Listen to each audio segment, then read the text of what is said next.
안녕하십니까. 얼굴을 읽어주는 홍 원장입니다. 오늘은 이러려던 게 아니었는데 하느님은 심술쟁이 편을 찍도록 하겠습니다. 제가 유튜브를 13개월 전에 시작할 때 원래는 제가 논문 낼 것도 아니니 그동안 제가 개발한 것들, 미용 성형에 대한 제 경험 그리고 생각들을 한번 집대성해보자 하는 가벼운 마음으로 시작했습니다. 그래서 제 채널에는 제 이름과 병원 이름이 없는 겁니다. 그래도 혹시 채널이 잘 돼서 병원에도 도움이 되면 어떨까? 잘 되면 제일 먼저 뭐부터 버리지?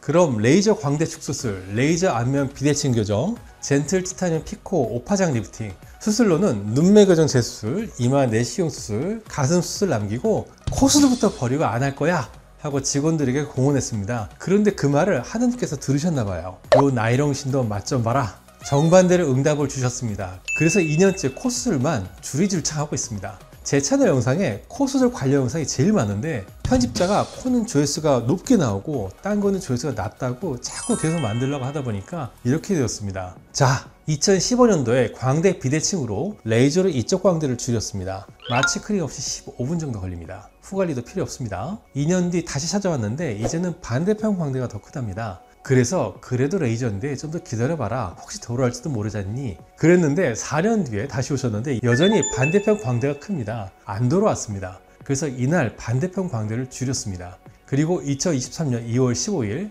시술 8년째인데 여전히 유지가 잘 되는 모습입니다. 저도 의사라서 100% 보장한 건 아니다, 체질 따라 다를 수 있다고 말씀은 드리는데 의외로 오래 유지되고 계속 가는 것 같습니다. 자, 레이저로 광대 축소하는 거 안 믿기시죠? 제가 보여드리죠. 짜잔! 하고 2015년도부터 신나게 줄였는데 어떤 분들은 얼굴이 점점 예뻐지는 게 아니라 이상해지는 겁니다. 오히려 젊어 보이고 예뻐 보이지가 않는 거예요.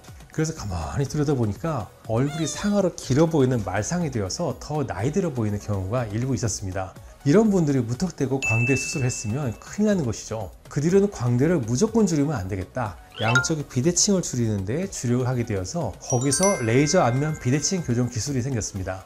이분은 다른 레이저 없이 에어젯만 1회로 이렇게 안면 비대칭이 교정되고 3년 4개월까지도 효과가 유지되었는데 경과를 보려고 오랜만에 다시 보니 그동안 딴 병원에서 턱 보톡스를 잘못 맞으셔서 볼이 푹 꺼지고 얼굴 변형이 많이 와서 아쉽게도 이 이상의 추적 결과는 얻을 수 없었습니다. 그 외에도 젠틀 티타늄 피코 오파장 리프팅, 그리고 수술로는 눈매 교정 재수술, 그리고 이마 내시경 리프팅 수술, 그리고 이제는 눈밑 절개 수술 안 하고 흉터 없이 정밀 지방 이식만 하게 된 거. 여기에 대한 영상들은 아래쪽에 설명란에 링크를 달아두겠습니다. 이런 것들이 잘 되면 코수술을 안 하려고 했었습니다. 너무 힘들어서요.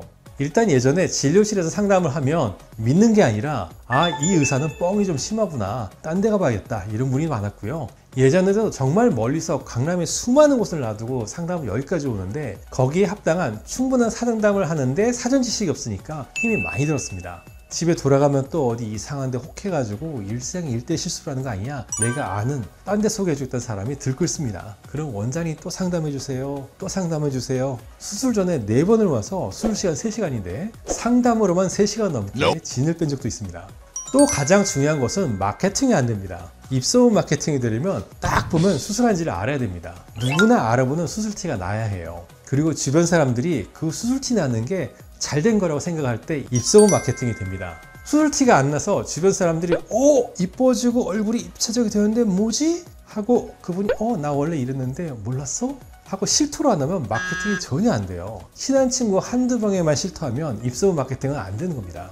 그리고 수술 시간이 너무 길고 힘이 많이 듭니다. 위에 연골 좀 묶고 비중격 좀 내려가다 말고 보강 후 실리콘을 이렇게 올려버리면 수술도 짧고 쉬운데 비중격 저 밑까지 내려가서 자기 조직을만 저렇게까지 위로 올리려면 시간이 매우 많이 듭니다. 힘은 예전보다 2~3배 드는데 시간 많이 걸려서 딴 시술을 못하니까 병원 매출은 오히려 감소하는 딜레마가 있습니다. 오전 오후 코수술 2건씩 하면 집에 가서 뻗습니다. 나중에는 코수술비를 더 올리고 하루에 한 건만 할까도 생각 중입니다. 그리고 비중격 자체도 대부분 살짝 이렇게 휘어 있어서 앞쪽 끝에서 보강해서 바로 잡는 데는 한계가 좀 있습니다.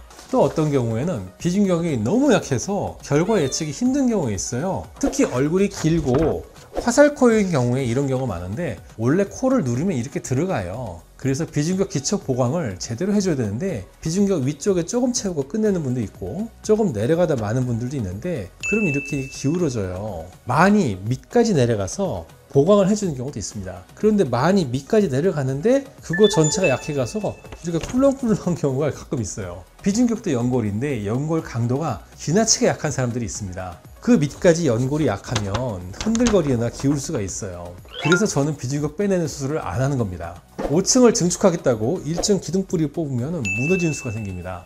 오늘은 하느님은 장난꾸러기, 제가 그간 개발한 코수술 기술을 사장시켰다는 말을 듣고 응답을 주셔서 그래 코수술만 2년째 주리줄창하게 해주신 상황을 말씀드렸고요. 원래 저희 병원에서 주력으로 하려던 부분, 왜 코수술을 그만두려고 했는지 한 번쯤 이야기해보고 싶었습니다. 인사가 늦었습니다. 구독자 1만 명 감사드립니다.